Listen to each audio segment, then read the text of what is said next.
पिताजी के दिए हुए वचन का पालन करना ही मेरा कर्तव्य है। अनुज भरत ने श्री राम की पादुकाएं ली और भारी मन से अयोध्या के लिए जाने की तैयारी करने लगे। निकलते वक्त माता कैकेयी ने श्री राम से अपने कर्मों के लिए माफी मांगी। पुत्र, सब कहते हैं कि तुम बहुत ही दयालु, करुणामयी और क्षमाशील हो। क्या तुम अपनी माता को क्षमा नहीं करोगे? आप तो माँ हैं। एक पुत्र अपनी माँ को कैसे माफ कर सकता है? और वैसे भी पूरी दुनिया की नफरत लेकर आपने मुझे मेरे सही मार्ग पर भेजा है। इसके लिए मैं आपका सदैव आभारी रहूंगा। प्रभु पद पदुम बंदी दो भाई, चले शीस धरि राम रजाई।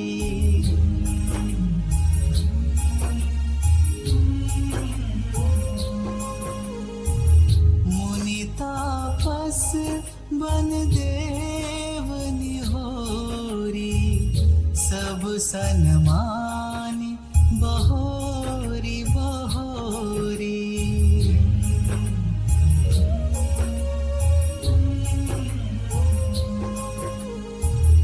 रघुकुल रीत सदा चली आए, प्राण जाए पर वचन न जाए।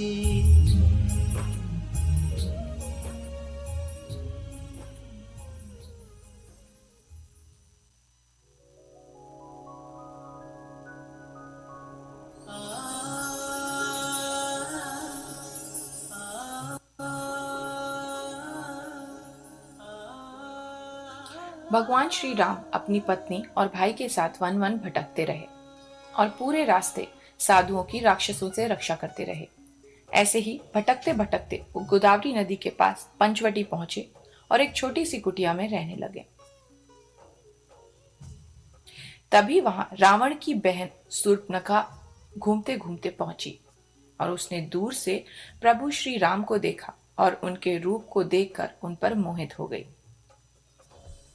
हे राजन, मैं आपसे विवाह करना चाहती हूँ। मुझे क्षमा करे देवी, मैं एक विवाहित पुरुष हूँ और वो मेरी पत्नी है। अगर आप चाहें तो मेरे छोटे भाई से पूछ सकते हैं। वीर तो आप ही प्रतीत होते हैं। आपके भैया तो विवाहित हैं, तो क्या आप मुझसे विवाह करेंगे? अपने भैया और भाभी का दास हूँ। जो मुझसे विवाह करेगी उसे मेरे भैया और भाभी की सेविका बन के रहना पड़ेगा।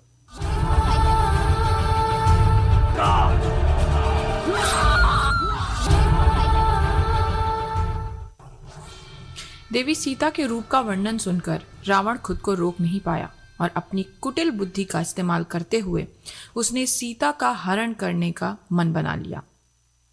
अपने इस दुष्ट कार्य में उसने मारीच को भागीदार बनाया। मारीच को रूप परिवर्तन का वरदान मिला हुआ था। हालांकि मारीच ये करना नहीं चाहता था, परंतु उसे पता था कि वो मना करेगा तो रावण उसका वध कर देगा और अगर हाँ करेगा तो प्रभु श्री राम उसका वध करेंगे, जिसके बाद वो स्वर्ग जाएगा। इसलिए उसने मारीच को एक स्वर्ण मृग का वेश धरकर माता सीता के पास भेजा।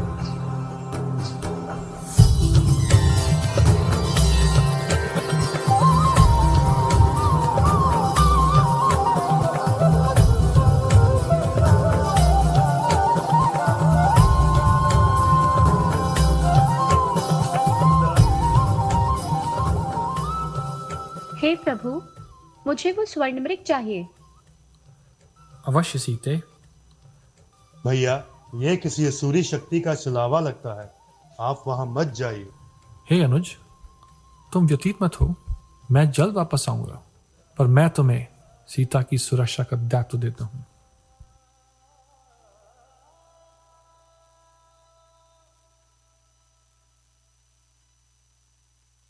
सीते, सीते।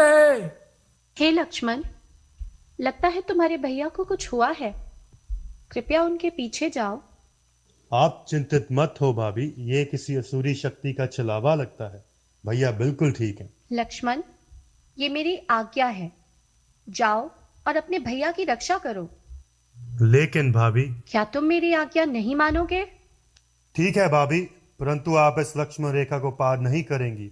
कोई भी असुरी शक्ति से भेद नहीं सकती। लक्ष्मण के वन की ओर जाते ही जैसे रावण का बिछाया हुआ जाल काम कर गया और वो तुरंत साधु का रूप धरकर माता सीता के पास आया और बोला, भिक्षाम देहि, भिक्षाम देहि। प्रणाम ऋषिवर। कल्याण हो देवी। क्या इस भूखे ब्राह्मण को कुछ भिक्षा मिलेगी? अवश्य। ये लीजिए ऋषिवर। देवी, आप इतनी दूर से और इस रेखा के अंदर से भिक्षा देकर एक ब्राह्मण का अपमान कर रही हैं। नहीं मुनिवर, ऐसा बिल्कुल भी नहीं है। ये लक्ष्मण रेखा मेरे देवर ने मेरी सुरक्षा के लिए खींची है और मुझसे इसे पार ना करने का अनुरोध किया है। देवी, अगर आप मुझे सम्मान के साथ भिक्षा नहीं दे सकती तो रहने दीजिए। आज ये एक भूखा ब्राह्मण इस कुटिया से वापस चला जाएगा।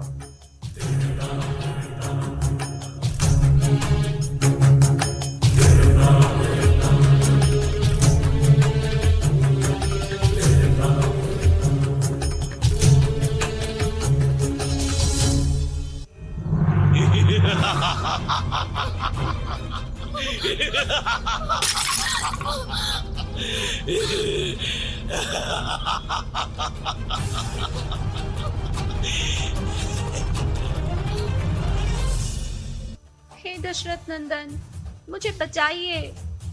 लक्ष्मण, मुझे बचाओ।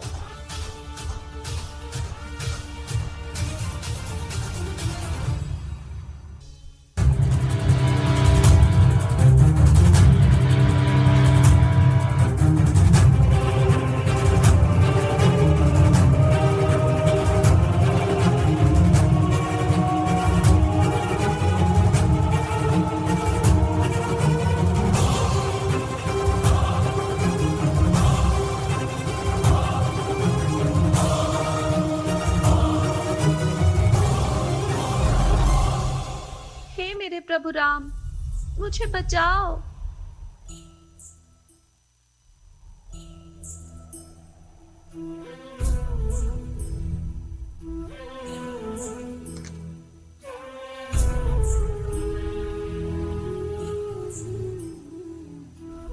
सीते, सीते।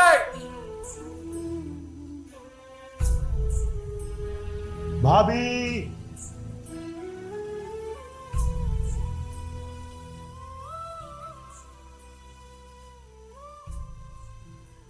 व्यथित और चिंतित राम और लक्ष्मण माता सीता को ढूंढते हैं और वहीं उनकी भेंट घायल जटायु से होती है और वो प्रभु श्री राम को पूरी बात बताते हैं।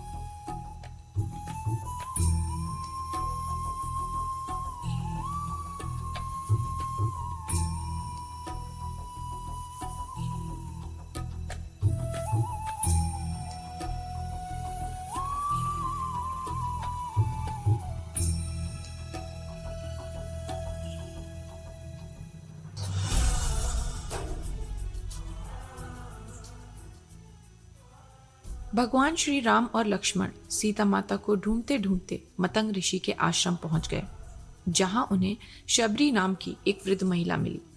शबरी को उसके गुरु ऋषि मतंग ने वर्षों पहले बताया था कि एक दिन विष्णु के अवतार श्री राम उनसे मिलने आएंगे और इसीलिए वो हर सुबह उठकर अपनी कुटिया सजाया करती थी।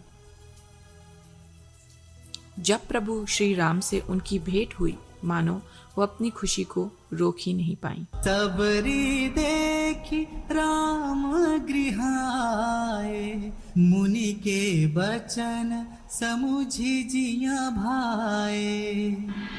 सरसी जलोचन बाहु विशाला, जटा मुकुट सिर और बनमाला। रघुनंदन,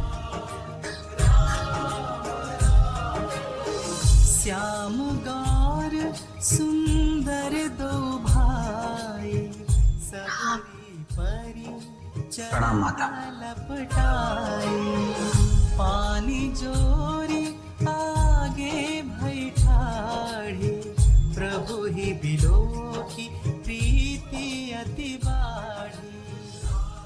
शबरी की कुटिया से निकलकर प्रभु राम और लक्ष्मण शबरी और जटायु की बताई दिशा में बढ़ लिए। भटकते भटकते वो ऋषिमुख पर्वत जा पहुंचे। उन दोनों को अपनी ओर आता देखकर ऋषिमुख पर्वत पर बैठे सुग्रीव को लगा कि वो उसके बड़े भाई बाली द्वारा भेजे गए योद्धा हैं, जो सुग्रीव का वध करने आए हैं। वेशभूषा से वो साधु लग रहे थे, पर शरीर डीलडौल और धनुष से वो योद्धा। आखिरकार सुग्रीव ने अपने मंत्री और परम मित्र महावीर पवनसुत हनुमान को ब्राह्मण का वेश धरकर सच का पता लगाने को कहा। आप दोनों सुंदर ऋषि कुमार कौन हैं और इस प्रकार जंगल में क्यों भटक रहे हैं? हम यहाँ माता शबरी के कहने पर वानरराज सुग्रीव से मिलने आए हैं। माता शबरी? अच्छा, तो आप कौन हैं और सुग्रीव से क्यों मिलना चाहते हैं? यह अयोध्या के युवराज राम है और मैं इनका अनुज लक्ष्मण हूँ। हम अपनी भाभी और इनकी पत्नी माता सीता को ढूंढ रहे हैं। प्रभु, मैं तो धन्य हो गया। जय श्री राम, जय श्री राम। प्रभु पहचानी परे गई चरना, सो सुख उमा जाई नहीं बरना।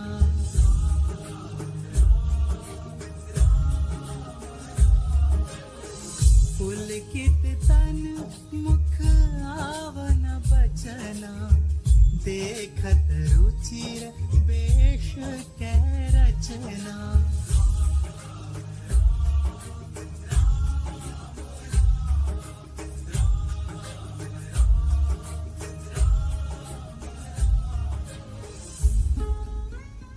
इसके बाद हनुमान ने श्री राम और सुग्रीव की भेंट कराई और तब सुग्रीव ने श्री राम को अपनी व्यथा बताई कि कैसे उनके बड़े भाई महाबली बाली ने उसकी पत्नी को बंधक बनाकर रखा हुआ था और उसे उसी के राज्य से बाहर निकाल दिया था। बाली के डर से वो ऋषिमुख पर्वत पर आकर छुप के रहने को मजबूर हो गया था। यदि मेरे पास राजपाट होता तो मैं अपनी पूरी वानर सेना को माता सीता का पता लगाने भेज देता। मित्र, हमें हनुमान ने तुम्हारी व्यथा बता दी है और सबसे पहले हम उस अत्याचारी बाली का वध करेंगे। सुग्रीव और जामवंत श्री राम को महाबली बाली को मिले वरदान के बारे में बताते हैं, जिसके अनुसार जो भी बाली से युद्ध करेगा उसकी आधी शक्ति बाली की हो जाएगी। इसलिए सीधा युद्ध करके बाली को नहीं हराया जा सकता। तब प्रभु श्री राम ने बाली को मारने के लिए एक योजना बनाई। श्री राम के बताए अनुसार सुग्रीव अपने भाई बाली को युद्ध के लिए ललकारता है।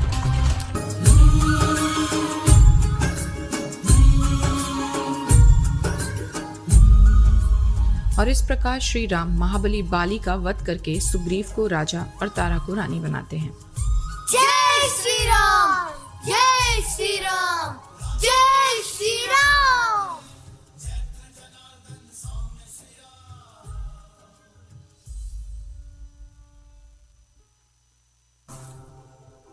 सुग्रीव की पूरी सेना हर दिशा में माता सीता का पता लगाने में लग जाती है। वानरों का एक समूह जिसमें अंगद, हनुमान और जामवंत होते हैं, थके हारे भूखे प्यासे वो दक्षिण दिशा में समुद्र के किनारे पहुंचते हैं। वहां पे एक गुफा में उन्हें जटायु के बड़े भाई मिलते हैं, संपाति। जब उन्हें पता चलता है कि माता सीता की रक्षा करते हुए जटायु का अंत हुआ था, तब संपाति वानरों के इस समूह को बताते हैं कि उन्होंने लंकापति रावण को माता सीता को लंका की ओर ले जाते हुए देखा था। सीता माता का पता लगने के बाद सभी इस निर्णय पर पहुंचते हैं किसी न किसी को लंका जाकर इस बारे में पता लगाना होगा कि माता सीता क्या सच में लंका में हैं, और अगर हैं तो वो लंका के किस कोने में है। माता सीता तक संदेश पहुंचाने के बीच अब सिर्फ समुद्र को पार करने की दूरी थी, पर इतनी लंबी दूरी एक छलांग में कौन पार कर सकता था। काफी सोच विचार के बाद जामवंत इस निर्णय पर पहुंचते हैं कि इस काम के लिए हनुमान ही सर्वोपरि हैं, क्योंकि वो स्वयं रुद्र का अंश है। और इसके बाद जामवंत पवनसुत हनुमान को उनके अंदर विद्यमान शक्तियों की याद दिलाते हैं। जय श्री राम, जय श्री राम, जय श्री राम।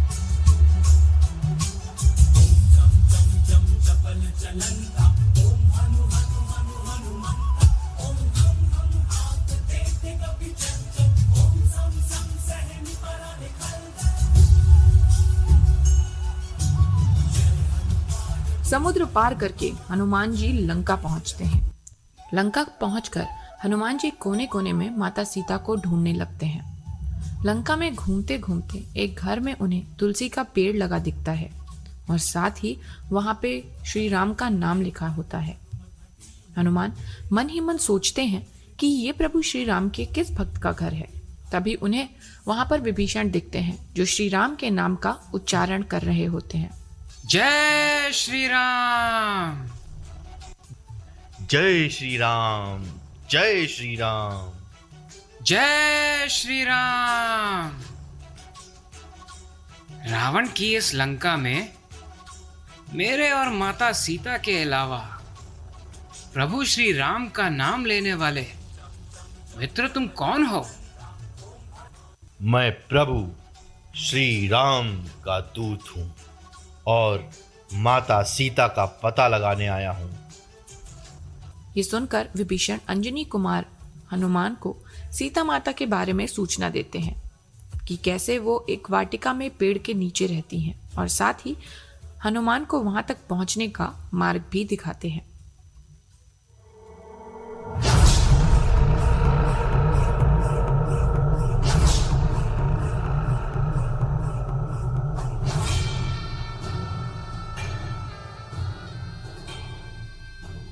सीता, मैं तुम्हें कितने समय से समझा रहा हूं कि उस राम को भूल जाओ और मुझसे विवाह कर लो।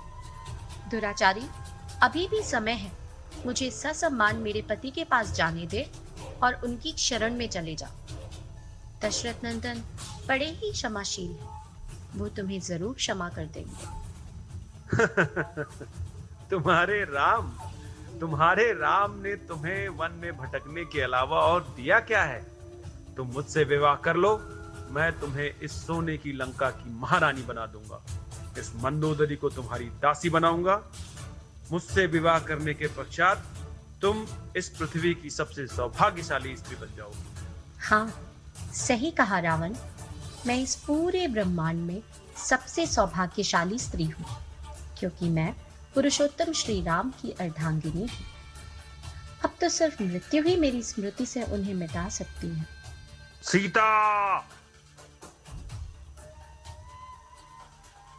सीता, मैं तुम्हें 1 माह की अवधि का समय देता हूं।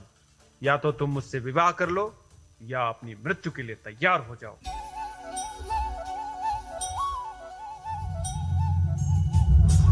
विभीषण से सीता माता के बारे में पता लग करके हनुमान जी अशोक वाटिका पहुंच जाते हैं और उनके पास रावण, उसकी पत्नी मंदोदरी और कुछ राक्षसियां खड़ी थी। हनुमान लघु रूप धर के एक वृक्ष के पीछे छिप जाते हैं।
ये तो श्री राम की मुद्रिका है। ये यहाँ कैसे? कहीं ये उस कपटी रावण की कोई नई माया तो नहीं? जय श्री राम, जय श्री राम। इस प्रकार मेरे प्रभु का नाम लेने वाला इस लंका में कौन है? हे माँ, मुझे आपके स्वामी श्री राम और देवर लक्ष्मण ने आपका पता लगाने यहाँ भेजा है। और आप इतना व्यथित ना हो माँ। प्रभु श्री राम और पूरी वानर सेना आपको लेने आ रही है। हे पुत्र, क्या बाकी सारे वानर भी तुम्हारी तरह हैं? पुत्र, मुझे अपने प्रभु के पराक्रम पर पूर्ण विश्वास है, परंतु तुम और अन्य सभी वानर इन क्रूर और विशालकाय असुरों का सामना कैसे करोगे? माँ, अपने नेत्र बंद कीजिए।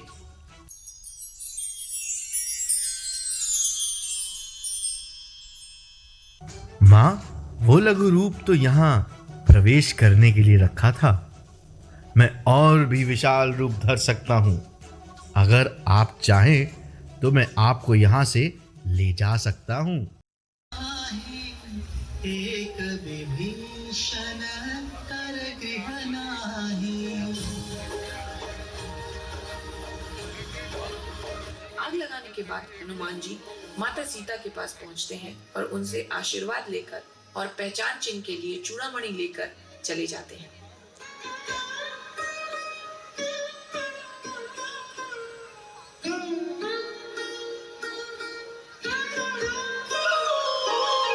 मातु मोहि दीजे कछु चिन्हा, जैसे रघुनायक मोहि दीन्हा।